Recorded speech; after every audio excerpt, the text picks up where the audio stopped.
PRX.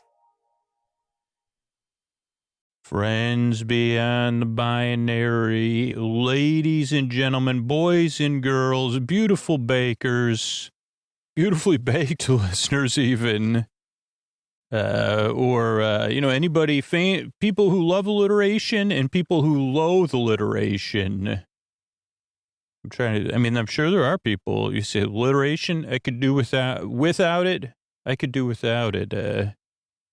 That would take me, I'd say, I could try to think of an alliterative way to say that, slowly, but it would take forever.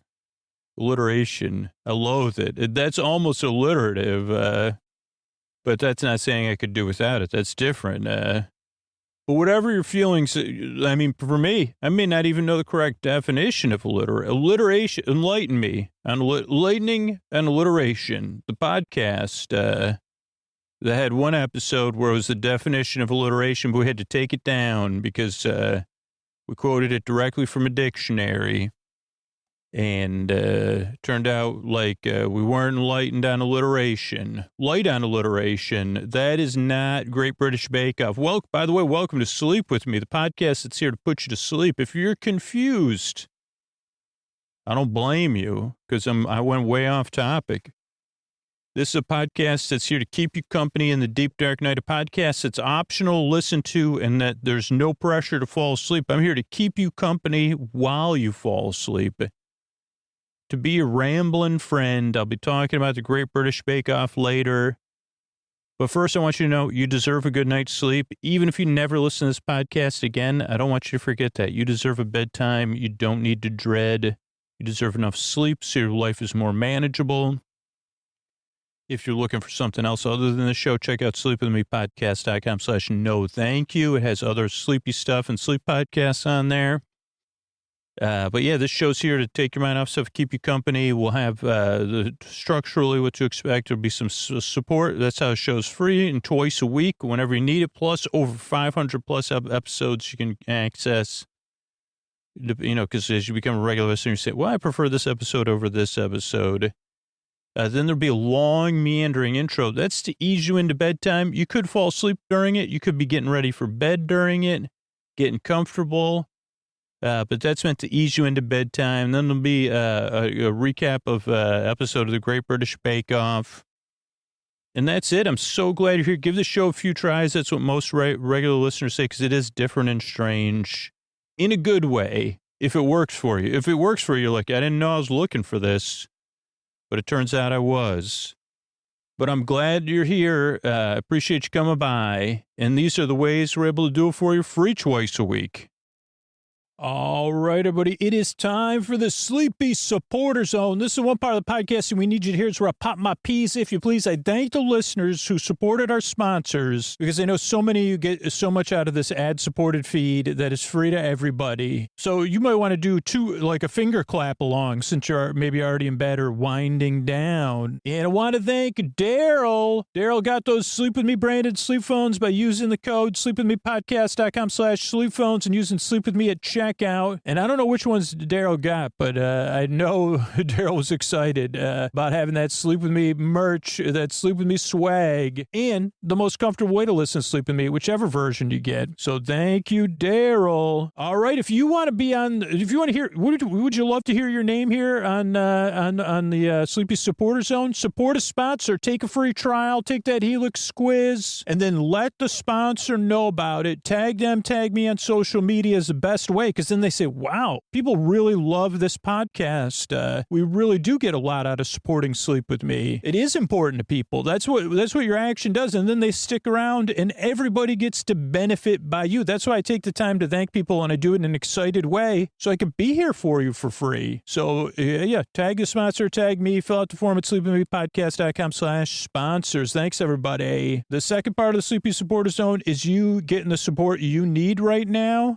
There's links to resources resources, including international resources that you could connect with, including right now. It's also about being a part of a community, being a part of positive change. It's not just saying Black Lives Matter. It's not just saying stop AAPA. It's not just saying support Ukraine. It's taking action, learning more, and then taking action. And if you listen to these, I heard about Hand in Hand from RBG. It was one of her favorite charities. And it's never been a more important time to support organizations like Hand in Hand right now. It started with only 50 children in 1998, and Hand in Hand now has 6 campuses and thousands of Jewish and Arab students. And Hand in Hand's motto is partnership is the only way forward. Together we learn, together we hurt, together we support. And you could support Hand in Hand. You could use the link in our resources or go to handinhandk12.org to support the work they're doing. Because if you're listening to this, you know how important that work is. Also, there's other organizations we're supporting in our show notes.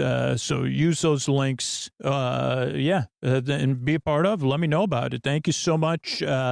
Mystery Bard, a lot of people work really hard on this show. Who are they? Posty poster son sounds like a near fall. Wrote the theme song. Edits episodes. Carl W. the legend. Also edits episodes. Ashley, Kenny, Scotty, Jennifer. Runner.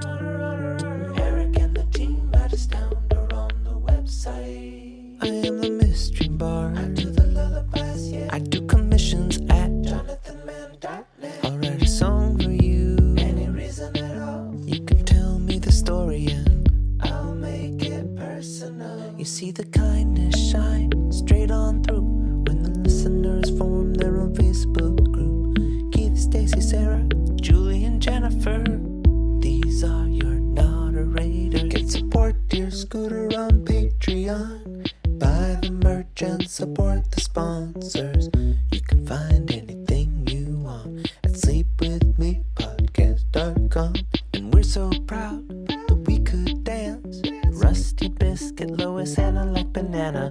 Leah does the transcripts. Thanks, Mr. Bard. Don't forget, we've launched Sleep With Me Plus by the time you're hearing this. And if you're not in a position to support the show and you don't want to miss out on Sleep With Me Plus and all it has to offer, sign up for our referral program. And as you refer people to the program, you could get access to Sleep With Me Plus to ad-free episodes and story-only episodes. And you could do that at sleepwithmepodcast.com/refer. That's REFER. Sleepwithmepodcast.com/refer, or use the link in our show notes. What do you say we slow it down and get on with the show? Hey, are you up all night tossing, turning, mind racing, trouble getting to sleep, trouble staying asleep? Well, welcome. This is Sleep With Me, the podcast that puts you to sleep. We do it with a bedtime story. All you need to do is get in bed, turn out the lights, and press play. And we'll do the rest. What I'm going to attempt to do is create a safe place where you could set aside whatever's keeping you awake. It could be thoughts about the past, the present, the future, thinking stuff, thoughts that are just there, thoughts about the pesky poll, which is, it turns out, listener let me know about that. That's Johnny Pesky, if Fenway Park or something.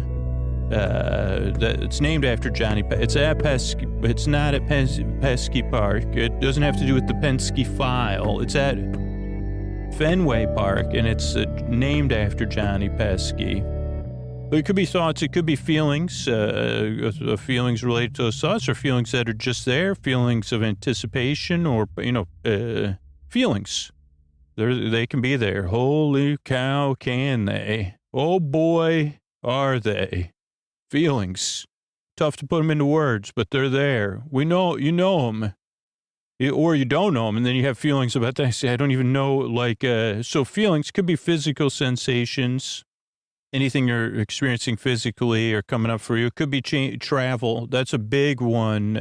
So if you're traveling, you know what travelers, or road woers, like there's another word for it, but I'd say, people who are experienced in the woes of the road.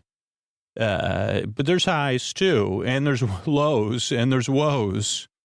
And people on the second shift, the third shift, and as many as other shifts I've invented, which people said, that's the kind of gets confused. I said, we can't give a shout out to the fifth shift. And they say, well, can we go through it with you again, Scoots? There's 24 hours in a day. And I'd say, okay, so does that mean, so there can't be 20, could there be 12 shifts though? Or there could be 24 shifts. And they say, well, that's a different start time. And I say, okay, it sounds like you're really exasperated. Maybe I could just talk to you about, like, could we agree that, I'm just, like blue sky, I'm just blue skying this. It's not, these aren't proposals for shift changes, even though I'm naming them. Oh boy, people working that 8 shift, and I'd say, yeah, probably it'd be harder. I'd say people in the middle shifts, if there were 24 shifts or 12 shifts, I get it. There would still be, like, if you were on the first shift or the 12th shift, you'd say, well, we're relatable. But I guess, like, you'd say, we could be in a relationship, I guess, or even an 11th shifter and a second shifter. But, then if you're a 6th shift, or, that's going to be tougher because that's a different schedule. Is that what the song 24, wasn't there? Oh no, that was a song, Sunshine 24 Hours a Day or something. I don't know what that song was. Was that from Johnny? Was there a movie called Johnny Hollywood? Was that from Doc Hollywood? I don't think it was. But so where was I? Oh, whatever's keeping you awake, I'm here to help. The reason I bring up whatever's keeping you awake is to let you know you're not alone. And to let you know, however you're feeling, whatever you're dealing with, there's someone out there, maybe it's me, maybe it's not, that can relate to what you're going through, at least how it feels, if not somebody listening right now that's experienced what you're going through or whatever's keeping you awake. So I just want you to know that. That's why I share it, to say, hey, you're not alone. We're here. There's other people here listening. And you're important. I mean, that's the main thing about the show. A lot of us can relate to how it feels. And a lot of people can relate to how it feels and I guess I can too, because I get so many emails about people's first time listening and their strong feelings about it. So I can relate to how it feels when you first listen to the show and you're not sure if it's going to work for you, or you're not sure you like it, or you're skeptical or you're doubtful or you're frustrated. I understand that too. I can relate. And a lot of other people can too. That's why the biggest piece of advice for the show, other than, hey, I didn't even know this would work for me, but it did, give it a try, is give it a few tries and see how it goes. But I just want you to know, you deserve a good night's sleep. That's why I make the show. You deserve a bedtime you don't have to dread, a bedtime you could look forward to, so your life is more manageable, so you could get the sleep you need. And you could be out there flourishing. That means the world's a better place to be in. If you're flourishing, it's good for everybody. So there's that. What else do you need to know? If you're flourishing, the bedtime you don't need to dread. Oh, a couple things that throw people off, or a bunch of things. I already said a few of them. Oh, the way the podcast works is I send my voice across the deep, dark night. I'm going to use lulling, soothing, creaky, dulcet tones, pointless meanders, superfluous tangents. I'm going to go off topic. I'm going to get mixed up. I'm going to repeat myself. Then I'm going to double back. Then I'll get lost. I turn around and then I say, where am I? What was I talking about? So that's pointless meanders and superfluous tangents. This is a podcast you don't really listen to. You could listen, but you don't need to listen. It's here to keep you company because you can kind of decide. I mean, that's the nice thing about a podcast is you could be listening under your pillow. You could have a set of sleep phones on, or you could have the phone across the room or on a smart speaker, or create a feel where it's like a TV in another room, or it could be like a roommate talking to you like a friend. But it's a friend that you say, hey, talk to me for a while, but I'm not going to really pay close attention to what you're saying. No offense. I want you to talk to me so I can fall asleep.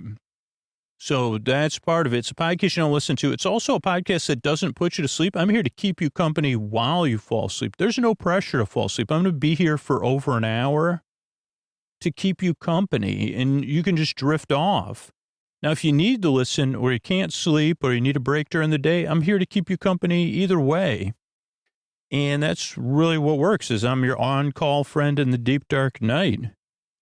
So podcasts you don't really listen to, it doesn't put you to sleep, but tell me more good news. Okay, structure the show. Structure the show is very deliberate to kind of help make the podcast work for as many people as it can. And it is adjustable.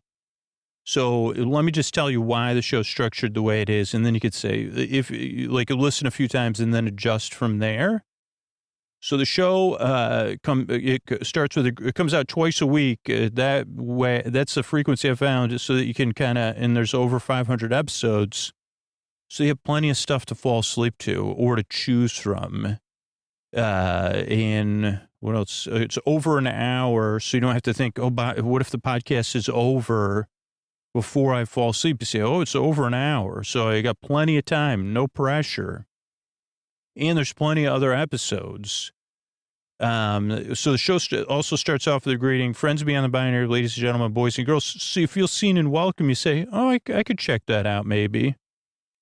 So that's one thing. Then there's support. So the show can be free because not everybody's in a position to support the show or pay for it. But if you don't want to listen to support and you're a regular listener, you can also pay not to have ads. But the ads are what make it free for whoever wants to listen whenever they want to listen. And the people that support the sponsors. Then there's an intro, which is separate from the sponsor stuff, which is a show within a show. And for some reason, when you're new and you don't like the sponsor stuff, for some reason, they lump in the intro. Everything gets lumped together, which I guess I understand if you're frustrated. But I don't want people missing out on the intro because for regular listeners, it's other than the regular listeners that know they don't listen to the intro. For a lot of regular listeners, the intro is an important part of the show. One, it introduces to the podcast to new people in an ineffective way or in an inefficient way, which is part of the process of the show. But the intro is like around 10 to 15 to 20 minutes long because it's part of like a lot of people's wind down. It's a transition to bedtime. So you could be getting ready for bed. You could be doing some other wind down, chill activity, even if it's just laying on the floor or in your bed getting comfortable or drifting off. But you could be drawing or knitting, foam rolling, or just brushing your teeth and that kind of stuff. So the intro is a transition time, and that's really one of the important things I've learned doing the show, because intro used to be a lot shorter. And based on feedback and just reading what works and then trying to, deal with my own sleep stuff, is having a wind down really helps get us in the mood for bedtime. So that's the intro. Then there's support between the intro and the show. Then we'll talk about Great British Bake Off baking show, the Great British Baking Show, or the Great British Bake Off, depending on where the world you are. And then we'll have some thank yous at the end. So it's the structure of the show. That's why I make the show, is because you deserve a good night's sleep and just see how it goes. I'm so glad you're here. I really appreciate you coming by and checking this podcast out. I work really hard. I yearn and I strive, and I really hope I can help you fall asleep. So thanks again for coming by. And here's a couple of ways we're able to do it for you for free twice a week. Sleep With Me is brought to you by Progressive, where customers who save by switching their home and car save nearly $800 on average. Quote at Progressive.com. Progressive Casualty Insurance Company and Affiliates. National average 12-month savings of $793 by new customers surveyed who saved with Progressive between June 2021 and May 2022. Potential savings will vary. All right, bakers, we're back here and covering Collection 7, Episode 2, Biscuits Week with the Great British Baking Bake-Off Baking Show. It opens with Biscuits, Jenga. Glue is the spoiler alert, it's glue. It's Noel and Sandy playing Biscuit, Jenga. Sandy's tower goes down. Noel's kicking back. Noel's got a 5 o'clock shadow even. Boots. They both have fabulous sweaters this episode. And he tells her, don't worry, you'll get there, Sandy. It's steady hand. And then she realizes his is glued together. And she says, run. She throws his Biscuit Jenga at him. He dances out of the way. And then we get our opening sequence. So first, everybody's walking towards the tent, talking heads about nerves. Michael's talking. Alice is talking about some dreams she had last night. Biscuit stress. I've heard of flop sweat. I never heard of biscuit sweat, but I believe it. Phil, Jamie talk a bit. I'm still learning the characters' names or the people, human beings. I just noticed the color of Phil's shirt. We'll return to that. But yeah, it's time for chocolate biscuit bars. 12 decorated chocolate biscuit bars. One biscuit element coated in chocolate, beautifully decorated. Show off your personalities here, okay? In biscuit form.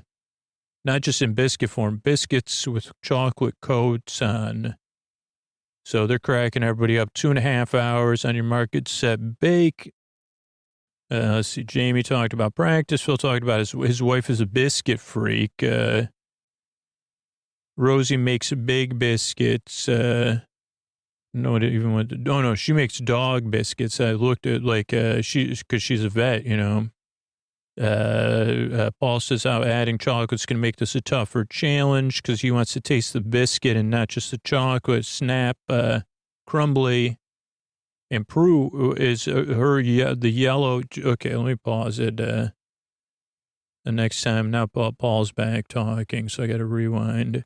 So Prue is in a coat that is a color of yellow that is like the most perfect. It's like a color of yellow that's not too bright, but it's just fabulous. It's not mustard colored, but it's not a popping yellow.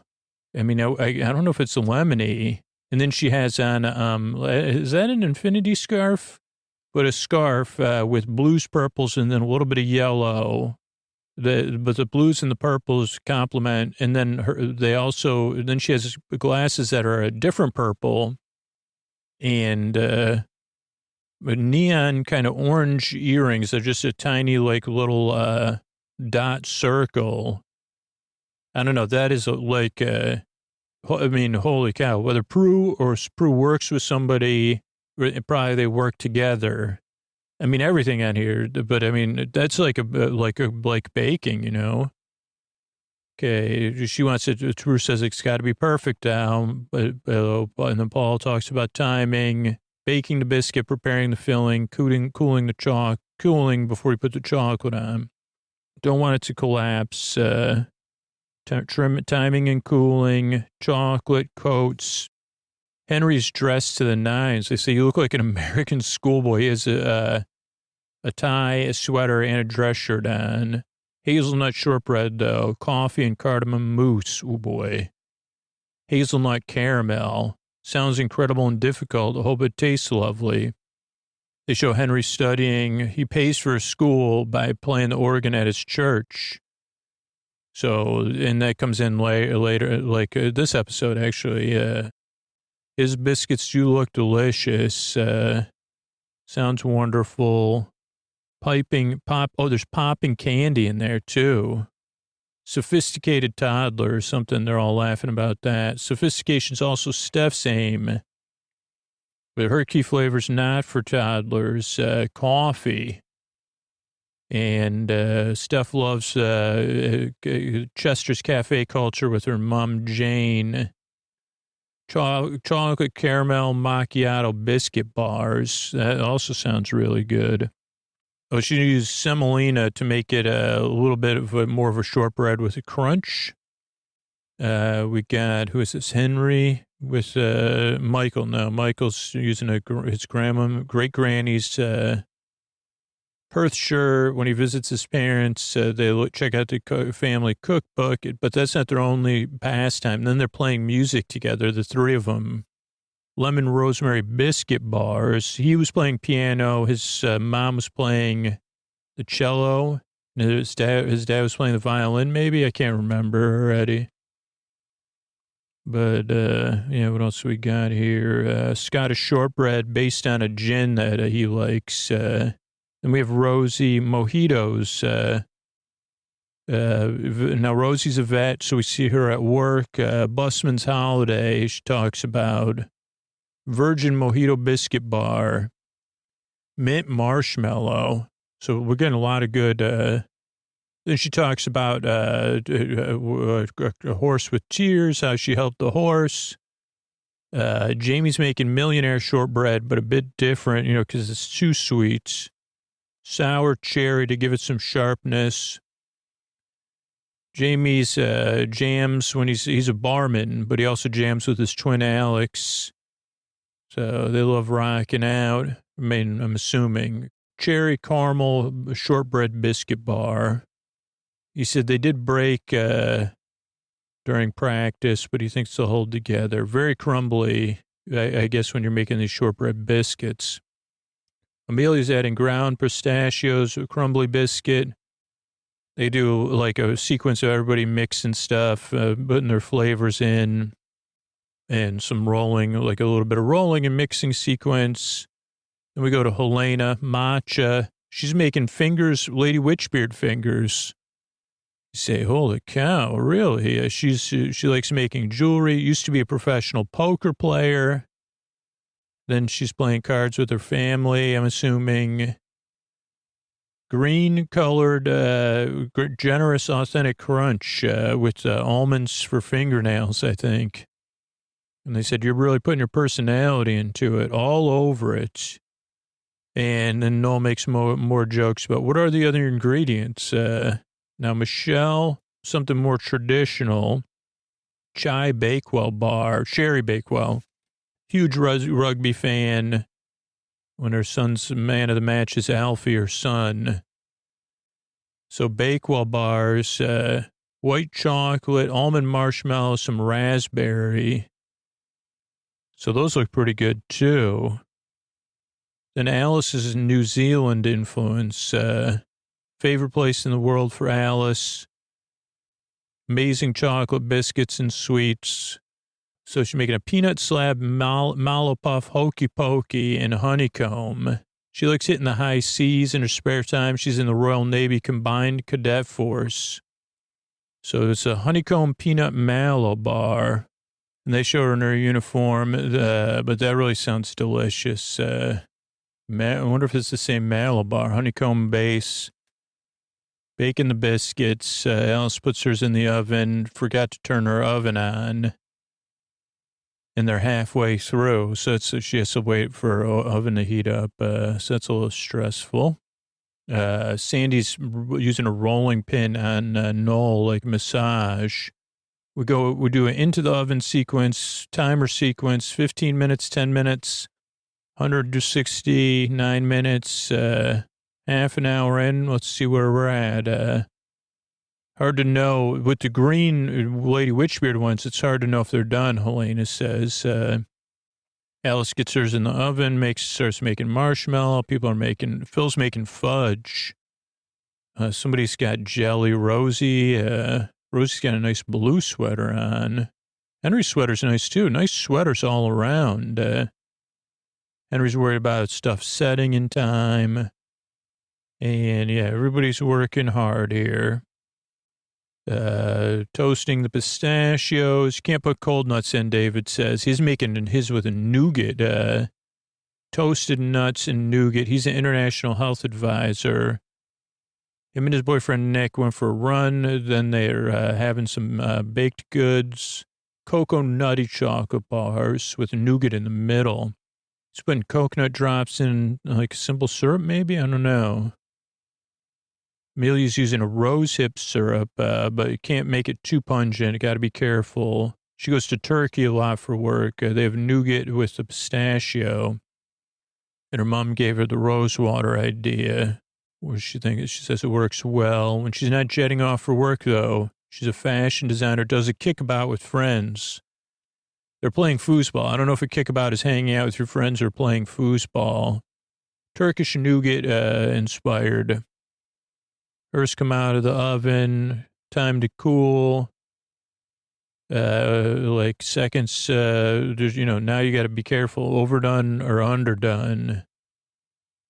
So this is like another sequence as time's going down, checking the ovens, Jamie's a little bit, his doesn't look like it's done. But everybody else is looking in. A few more minutes, Jamie says. Phil is shortbread white chocolate bars. So white chocolate fudge covered in chocolate. Very sweet, they said, a little bit. Then we see Phil's a lorry driver. He's a motorcyclist, brings baked goods to his motorcycling club. Always nice to have a baker show up. Orange cranberry, white chocolate fudge bar. So orange zest, who doesn't like that? And biscuits are cooling, but Jamie's are not. 70% cocoa, somebody. Stuff's getting mixed together. Green and white chocolate for Helena. Anything witchy, I love to make. People are painting their molds with chocolate, making sure that stuff gets set. Priya's having a little bit of trouble. Perfectionist Priya pushing herself in the Pilates studio. I'm jelly now. Ruby Barfy Biscuit Bar. Barfy's an Indian milk sweet, cardamom shortbread, and new ruby chocolate. It's a specific type of cocoa bean, slightly tangy. And Prue tries it. She says, it's interesting how cardamom will work with that. We'll see. Henry jumps. He's trying to blend stuff. Everybody's putting their stuff in the molds, trying to get it to come together. Amelia's not doing a mold. She's going to put it in the freezer and then do it. She makes the ASAP Rocky joke, I think. Somebody's marshmallow's a little soft. Phil's trying to get his cooled down too. Jamie's, everything's hot for Jamie. Henry's putting his mousse in, but it's might be a little too, no, somebody else's nougat's too soft. Trying to smooth the edges, that might work. Then we get a drone shot, half an hour left, cracking on.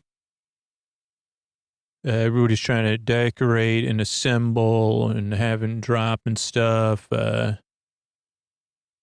Rosie's got some nice feathering going. People are crossing their fingers. A lot of working the molds and getting it into the freezer or the fridge. 15 minutes. So now you get into this faster moving sequence. People are taking stuff out of the freezer. Jamie's shortbread's falling apart. People are starting to get worried. Stuff's coming out of the things. One biscuit bar at least.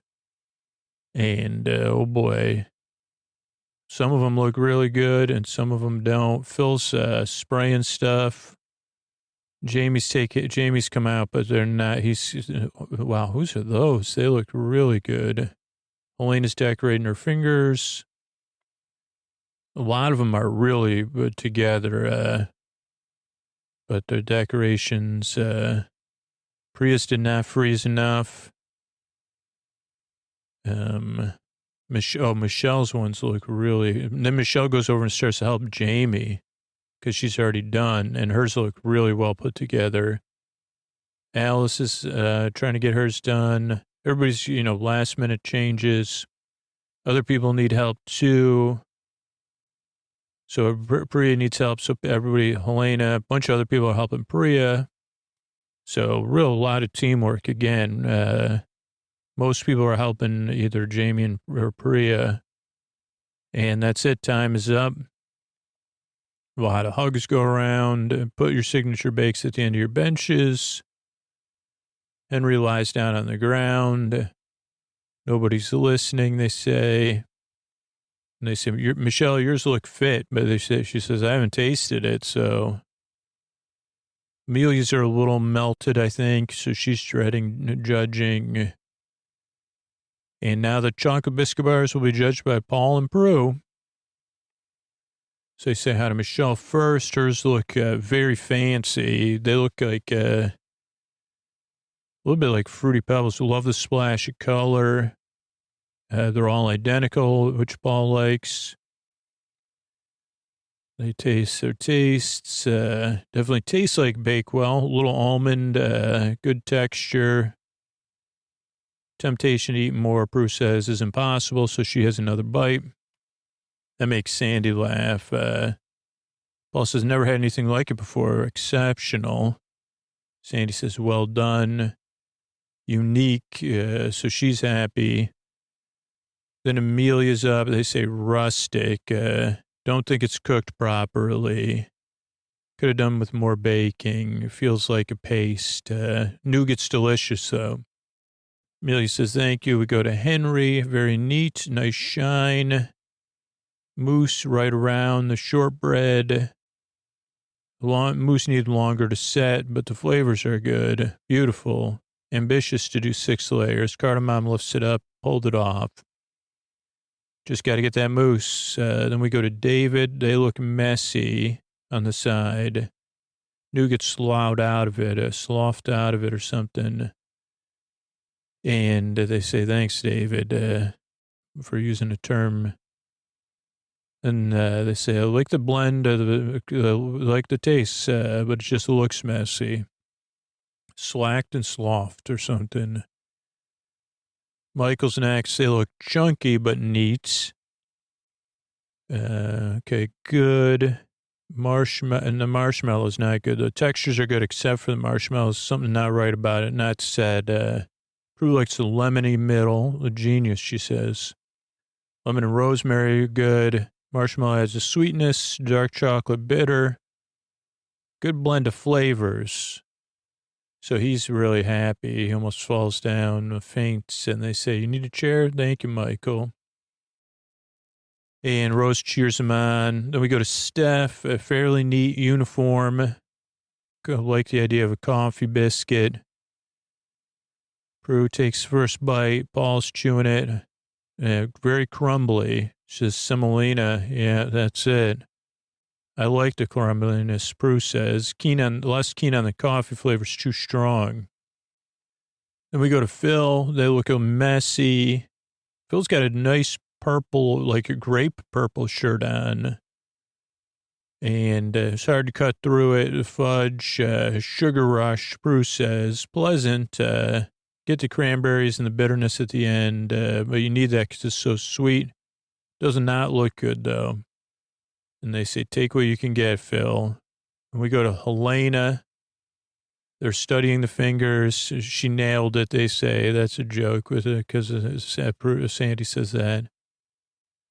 Paul's got to look a bit boring. Biscuits, slightly stale flavor. Maybe it's the matcha. Prue says maybe you don't like matcha. And Prue says they're very original. Then we go to Alice, nicely made. Let's have a look inside. I like nice hokey cokey flavor. You got so many textures, including the honeycomb. Peanut's fantastic. You've done really well. Thank you. Well done. She sighs relief. Thank you. Then we go to Priya, the Ruby Barfy biscuit. They say it's a little plain. She said, I ran short on time. Prue's like, this is my first time having ruby chocolate. Nice kick, but too thick. Not getting the biscuit flavors because the chocolate overpowered it. And that's it. Thank you. Thank you. They go to Jamie and they say, what happened? He goes, caramel's too hot. They look like biscuits after an earthquake. Awful lot of caramel in there. And pretty sickly. Can't identify flavors. Oh, poor Jamie, man. Looks dreadful. Bruce said, I wish it tasted fantastic, but, and funnily not, so that's got to be hard. And then they go to Rosie. Look magnificent, nice feathering. You take a bite. They cut to Alice. They cut to Paul. Cut to Rosie. Cut to Prue. Prue loves it. Not too sweet. Nice balance between the lime and the mint, Paul says. Biscuits beautiful. This is a biscuit bar focused on the biscuits, and it's biscuit week. Your biscuits are beautiful. Very good. So she said they liked it. They liked it. So she's happy, really relieved. Elena's not happy. Matcha's a hard flavor to sell. Jamie's like, I was hoping the flavor would be better, but it might have been worse. Alice is very happy. Alice has a kind of bright magenta dress on. which really pops. So we see a bird on the pond. We see the stream. We see the tent. Then the bakers and the shrouded, whatever that is called, gingham shroud or whatever. Everybody's favorite part of the day. Ha ha ha. Technical challenge. Mystery. Great, sweet, delightful, Paul. Any words of wisdom? These are a favorite of my dad who said to be accurate and neat. Anybody know Paul's dad? They all laugh at that. And they say, okay, we'll excuse you two for now. And they say, what are they going to be doing? Sandy's joke. She says, Bruce crimping Paul's hair. He likes to look nice. So worth the effort. 12 fig rolls. These actually do sound delicious compared to a fig Newton. These would be like comparable, but they sound much more elevated, especially because it would be a better dough, maybe. I would love to try these fresh made, but basically a fig, like a spiced fig inside of a biscuit. Is it going to be shortbread? Is it not? 90 minutes. A soft biscuit or it's kind of, is it a biscuit? Is it a cake? That's the other thing. Lightly spiced, lightly. One person's never had a fig roll. If it's Paul's dad's favorite, we got to remember that. Jamie needs to redeem himself. Mr. Hollywood, fig rolls, Bruce says. A simple challenge. He goes, yeah, not as easy as you think, though. So several hard parts. The biscuit dough on the outside. It's got to be cakey, but soft and crumbly. But not too much because you don't want it to fall apart. The accuracy of how you cut it so they all look the same. And don't overbake them. You know, they should be pale biscuit color, not overbaked. Beautifully balanced, the cinnamon and the ginger. Just a hint, though.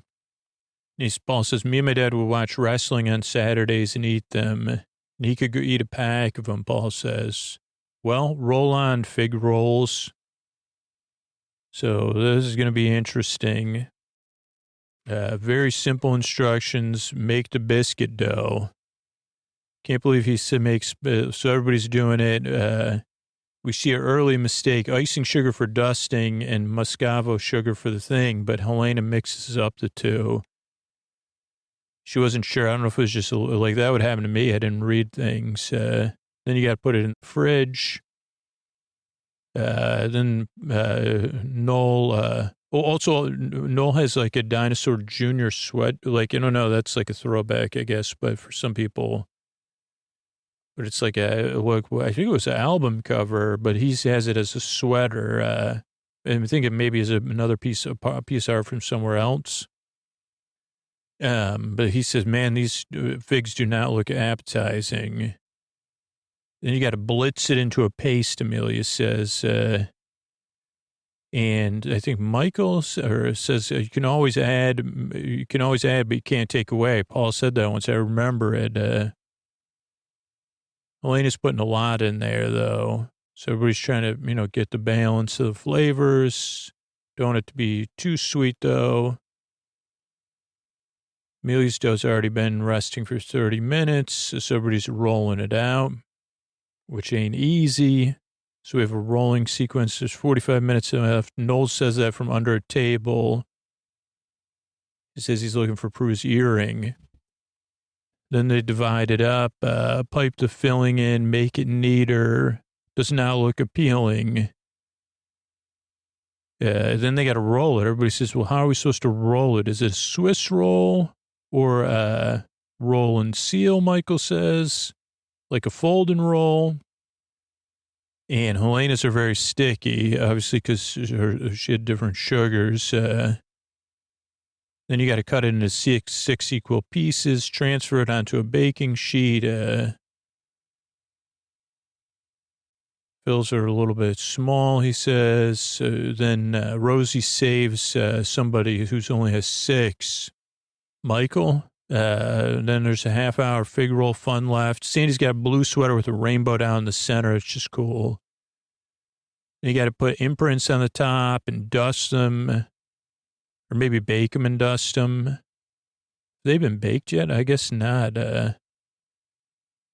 Priya has biscuit in her hair. She goes, yeah, that's how I show that I've been working hard. I like having it in there. And then they don't know how long to bake them. It's called Paul's dad, Phil says.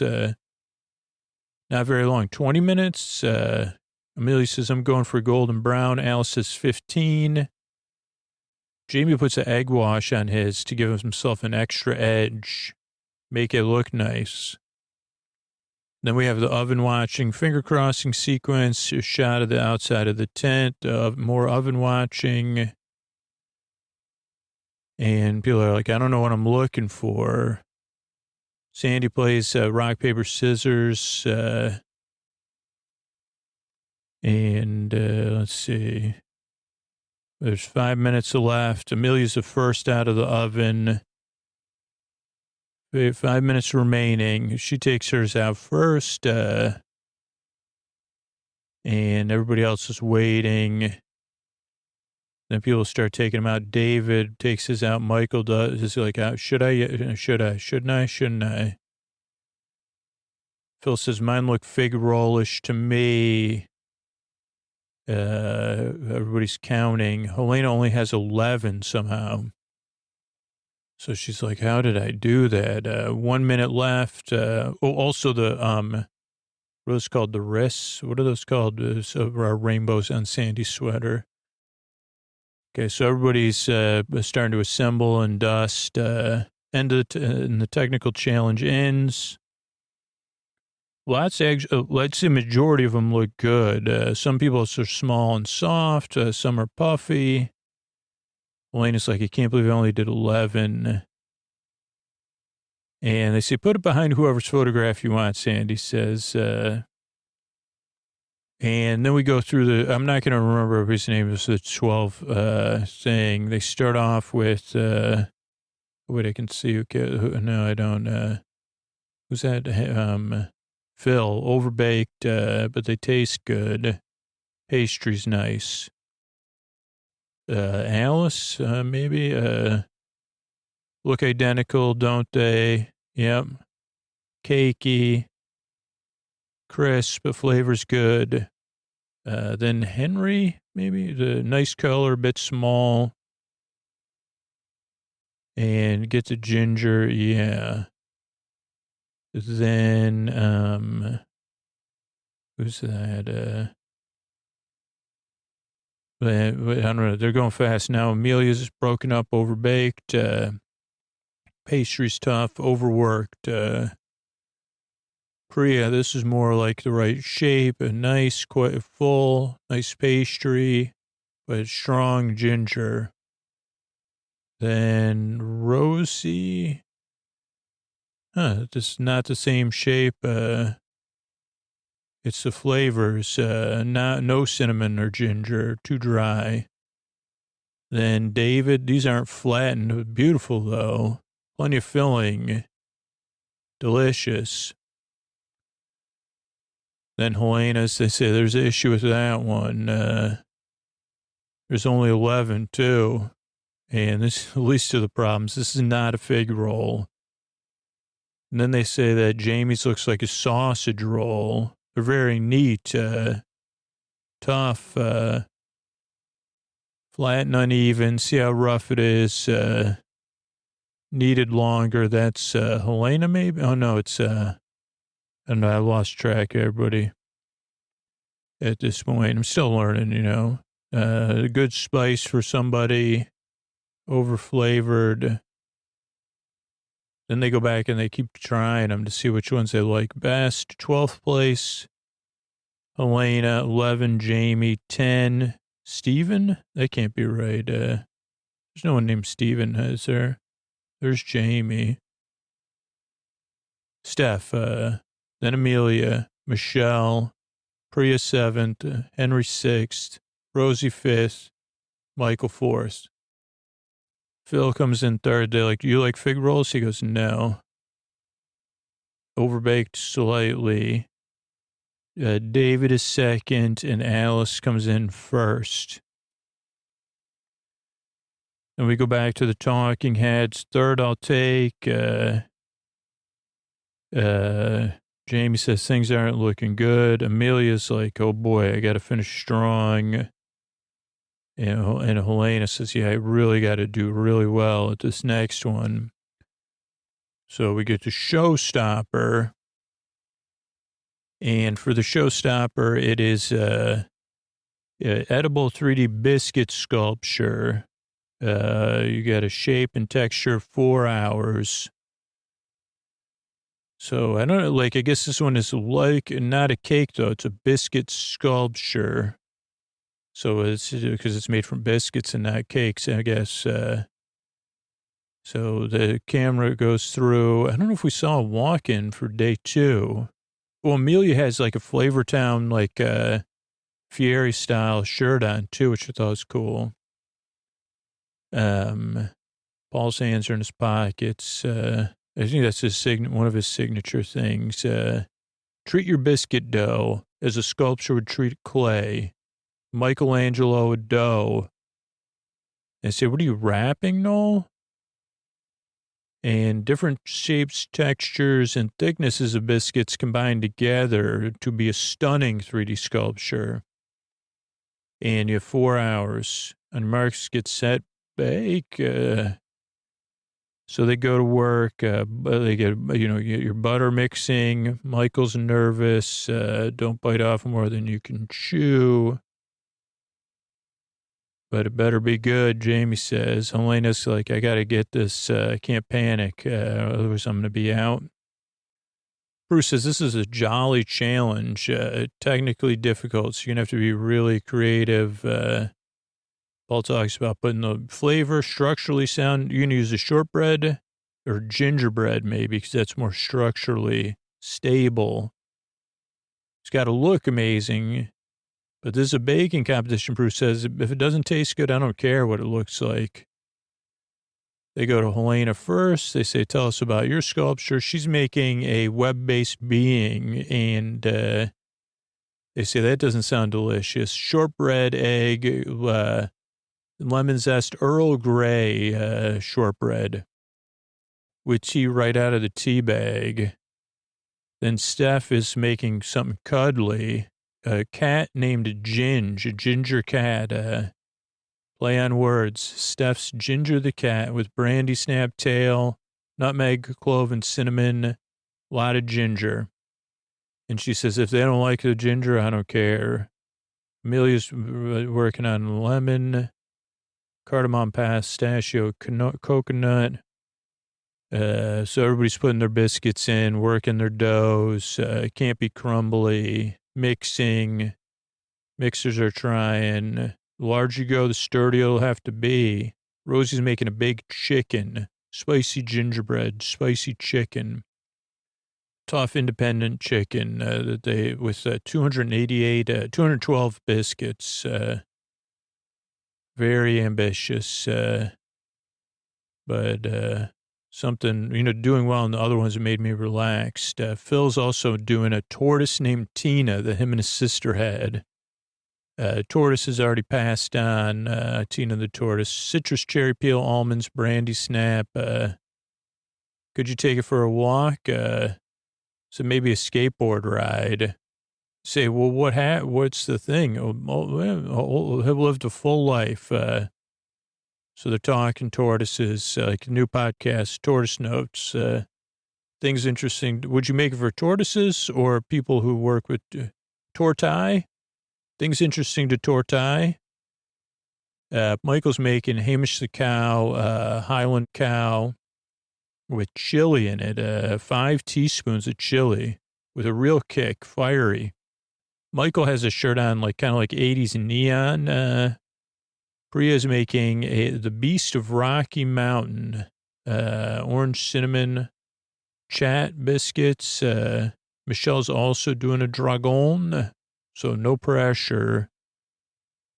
And they say, yours is going to be better than mine, Priya. Michelle's is a Welsh dragon, cardamom macaroons, pistachio.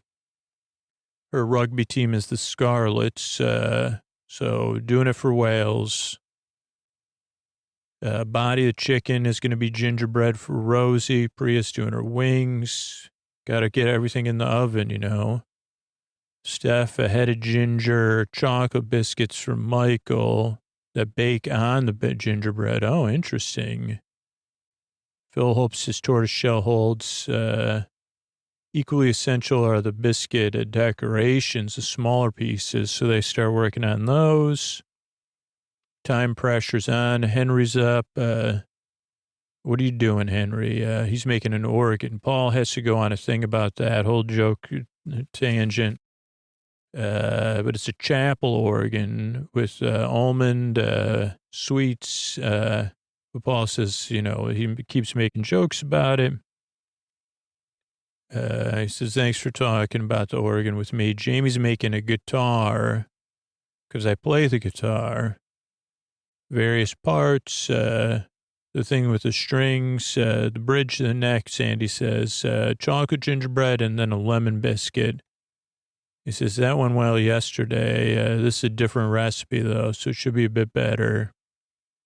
And everybody's measuring stuff out. Now, David, is that David, right? Yeah, he's doing something a little more classy, like wedding flowers. They should be out of this world. Fennel, lime, caraway. Citrusy, Bruce says. Yeah, citrus first and then the spice and fragrance. Hope you can pull it off. Then Amelia starts working on piping sea style. She's doing a swimming dolphin with a kid, Viennese whirl, cream, orange extract, lemon shortbread. Just don't want to run out of time. But she's pressing like assembly numbers into her biscuits, which is really smart. 1A, 2A, 12A. I thought that was brilliant. Sandy has a Knoll mask on, so there's not much time left. Gingerbread wings out of the oven. Monumental test. Uniform bake. We'll find out. This is where the skill meets the road or whatever. People are running around, different batches of biscuits, limbs out, ears, feathers, cardamom biscuits, 10 minutes in check, Florentines for Phil, a lot of brandy strap, macaroons or wool, so Alice is doing a New Zealand lamb in a shortbread pen, a cute lamb, like a cartoon one, chocolate biscuits, coconut lime, wool. So then they're talking wool and perspective and distance, and Noel says, and then Noel says, I'm a bumblebee. I can't see depth. And Alice says, listen, I don't have anything to say to that. I got to work on this stuff. So he kind of stumps her. She's doing some building of the fences. People are starting to do their construction, risky bits. Like if the tortoiseshell didn't come through for Phil, he'd be toast. Caramel getting made. Assembly is the hardest part because you got to kind of glue everything together. So everybody's using, a lot of people are using caramel. Some people are using frosting. Amelia's got blue frosting. Alice has white frosting because it's a sheep. And she's working on putting it together. Rosie's using some sort of caramel. So Steph, Henry takes the stuff out of the oven and it unfortunately falls apart. But he says, oh no, it might be stuffed. Then everybody's more putting it together, different sugar glues. And then Sandy makes the organ jokes, 2 more organ jokes with Henry. And people are trying to laugh. You start to see really bright colors, especially with the 2 dragons, like yellows, blues. Priya's are in blues. But yeah, they're saying, are you putting it together yet? And then Michael's having trouble with his assembly. He really gets down. That's not like maybe he did it like he says it's going to look messy. It's not coming together. Priya gives him a hug. She goes, come on, you can do it. And then Sandy says, you can do this. And he says, I can't. She says, I said, you can do this. You can do it. Half hour left. This is when we see all the brandy snap, which I know I've had before. It seems delicious. I think it's called, I don't know what it's called here. Maybe it's called brandy snap. There's decorating, there's piping, there's sealing going on. And then we start to see what David's working on is very classy. Oh, spun sugar for Helena. And yeah, a lot of decorative stuff. But yeah, David's is going for like simple class, like elegant, I would say. Henry stained glass windows of rock candy, maybe. Everything's looking good. Yeah, it's like really like a delicious challenge. Amelia's trying to pipe hair. I'm the version of her riding the dolphin or swimming with the dolphin. Henry's piping music notes. People are working on their faces and stuff for their characters and trying to get them to stay together. The neck of Jamie's guitar has to be propped up, which makes sense. And yeah, now you're getting everybody trying to like sighing, stressing. Oh, my days. When they say step away, everybody's like, holy cow. But the sheep, there's a lot of them that look really good. Even Jamie's is a guitar. It looks like a guitar, and it looks like it would taste good. And we have everybody sitting, and they say, okay, bring up your showstoppers. David, do you need a hand? And he says, no, I can get it. And Noel says, because you got those great muscles. Is this wedding spray? And they say, beautiful work, amazing, skillful decoration, beautifully done. Very delicate. They start crunching on it. And Bruce says, delicious. Really, fennel and citrus work together. It's amazing. Nice snap. You really thought it through. Excellent, David. Well done. Excellent. And Michael's up. And they say, yours looks great. Ingenious. Some chili, just a little bit of chili. And they say, oh boy, there's a lot of chili. Prue has to inhale. Underbaked, though. It's gone soft. But heat's coming through is great.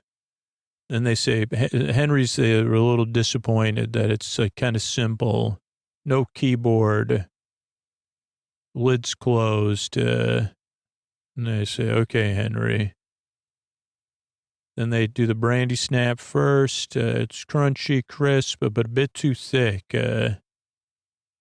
Flavors are delicious, but your stuff's too thick. You could have done better. Then Steph's up. They say very clever cat gingerbread house kind of. They start with the ear, nice and thin. Beautiful snap, a kick of ginger at the end. Slightly overbaked, though. They go to Phil, very clever, curved legs on the tortoise. Like how it goes along. Sandy loves Prue, does a tortoise impression. Made her day. Paul's like, I'd like to see more color on the Florentines. Needed to be in the oven done. Underdone, way underdone. It's too bad. They go to Amelia's. They wanted the dolphins too simple. And disappointed that Bruce says, you stacked things instead of building it like it was clay. That's what we asked for. But nice snap. Look, baked well. Could carry more flavor, Paul says. Amelia nods. Didn't blow my mind. Okay. Oof. Amelia takes hers. She does have, she represents Flavortown, though. So she says, I did my best. Rosy celebration of legs the chicken. Looks incredible. Stunning, Prue says. They love the biscuits, which taste great. Very delicate, very good. Gingerbread soft. So then I say, that's too bad. Needed longer in the oven. Fascinating, though. Artistically fantastic. It's a triumph. You're a clever vet, Prue says. And they got Priya. They say elegant, exquisite piping, work of art, color's lovely. Prue takes a bite. A little disappointing, though, on the chat biscuit. Tough, should be delicate. Look of it's good, though, but this is style and substance. We need both. They go to Michelle's, who has a flip problem. They say, this looks clumsy. Ran out of time. Yeah. They say, tell me about the ingredients: pistachio, cardamom, lemon zest, and coconut. They start chewing at it. And Prue says, this is one of the most interesting biscuits I've ever tasted. Delicious, packed with flavor. Paul says, texture's beautiful. You've done Wales proud. So then we go to Alice. Looks great. She says, thank you. Very small, big sheep in a small field. Very sweet. Macaroons look fantastic. Taste great. Coconut and white chocolate and coconut come through. We cut from, we see an Amelia shot there and a Helena shot. Breaks down beautifully, well baked. Love the whole sculpture. It's funny and fine piece of work. Thank you so much. Then Jamie goes, they say, well, it looks like a guitar, but very simple, thick and clumsy, too much icing.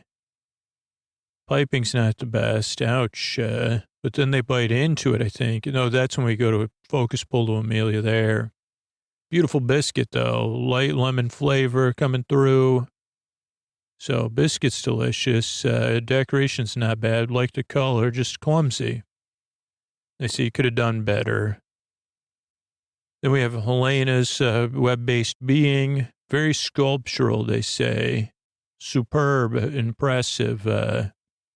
Prue takes a bite. Earl Grey's interesting. Leaves in the shortbread. Never would have thought of that, but it works. And they bite it. They say, this is nice and bitter, beautiful, very interesting. They give it to Noel as a pet almost. Everybody laughs. And they say, overall, great job, artistic flair, magical. Then we have a talking head sequence. One more shot of Jamie looking stressed. People trying to smile. Elena's euphoric, but I got sweaty palms still. I'm worried. Jamie was happy with it, that the shortbread was good, but I could have gone better. It's just the pressure of the tent. They haven't seen me at my best, and now it's out of my hands. Amelia is like, I'm disappointed. This could be trouble for me. What if they vote two people out? That'll make it worse for me. So they show everybody thinking. They do a lot of focus pulling on that, which is cool. Now it's decision time. Who will be Star Baker? Who will be asked to leave? Sandy says, I never thought I'd say, what about that chicken? Amazing, powerful. So Rosie's doing well overall. Some people excelled. David, showstopper, was amazing. Those flowers, Alice, made me laugh, well baked. So those are the Star Bakers. And then Helena saved her, she did so well. And that's kind of how a showstopper works, huh? You can go up, you can go down. Amelia could be in trouble. She struggled. Biscuits aren't her thing. Jamie, 11th in the technical, not good in the signature, and then clumsy looking showstopper. Either one of those could go. Or two, Sandy says. So, and they say, oh yeah, or two. Then Noel says, could we go? She says, okay. Then we get shots of the bakers. Sandy says, well done. Week 2's done now. Now she goes, it's not going to be a surprise at all who Star Baker is. So they came in first place in every single challenge. So the Star Baker's Alice. And everybody claps. There's some smiling. Alice is clearly relieved. And Noel says, well, I got the job announcing the other side. And they zoom the person who's leaving us. So they do say person. They switch back and forth between Amelia and Jamie with slow zooms. And they say, Jamie, sorry, mate. They nod. Everybody starts hugging one another. Amelia's relieved. A lot of big hugs. Jamie's like, yeah, mixed emotions. I'm gutted, but proud of myself for what I've done. A lot of genuine hugs here. And they said, Paul says, don't stop baking, man. He says, it's a great experience. I don't want to end. I'll miss everybody. He gets so teary-eyed. And Helena says, like, she goes, what a bittersweet moment. You know, she goes, Jamie has to leave, but I'm also relieved. Amelia's kind of like through to next week. Now I'm determined to do better and prove I'm good enough to be here. And Alice says, I can't believe it. I'm Star Baker. Thank you so much. She hugs Prue. She's laughing. I'm happy, over the moon. She calls two people who are eating salad. She goes, I got Star Baker, and you're on speakerphone. They say, we're eating salad, which is kind of funny because it's like you're not on FaceTime. They say, oh, my goodness, I got salad in my teeth. And that's how it ends. Oh, darling. Yeah. So another really good episode. A great cast. And a lot of good hugging and loving. So that's all we could ask for. So good night, everybody. I want to thank everybody that became a patron recently. I want to thank Lorraine, Carrie, and Stacy. Thank you, thanks, and good night. Remus, Kirsten, and Adam. Thank you, thanks, and good night. I want to thank Bong, Tom, and Ashley. Thank you, thanks, and good night. I want to thank Jonathan, Faldwin, and Liam. Thank you, thanks, and good night. I want to thank Thek, Emily, and Phoenix. Thank you, thanks, and good night. I want to thank Glenn, Papa, and Steven. Thank you, thanks, and good night. I want to thank Emma, Lori, and Rishi. Thank you, thanks, and good night. I want to thank Evan, Lee, and Susan. Thank you, thanks, and good night. I want to thank Lily, Chris, and Walt. Thank you, thanks, and good night. I want to thank Shauna and Electric Laney. Thank you, thanks, and good night. And I want to thank Susan and Barbara. Thank you, thanks, and good night. Thanks for supporting the show directly, those of you that support us on Apple Podcasts directly, and those of you that support our sponsors. Not all of you get to hear the thank yous, but we're thankful because the show would not exist without those of you that support the show directly for free. Actually, even the paid version wouldn't exist without the free podcast. So it's kind of, you make the free podcast possible, which makes the paid, it's strange. But anyway, a great free way to support the show or podcasting in general is just let people know about podcasting in general. Let them know about the podcast you listen to. But do it in a soft sell way. Talk about the podcast app you use, the features you like about it. And then months or years later, they'll ask you how, or they'll tell you about the pod. They'll say, do you listen to any podcasts? And then you'll know deep inside, you planted that seed. So that's pretty sweet. We also have over 500 free episodes in the archives because of sponsors like this Tuck You In sponsor, or I'll be asking you to support me or I'll be asking for some kind of support here. So thanks, everybody, and good night.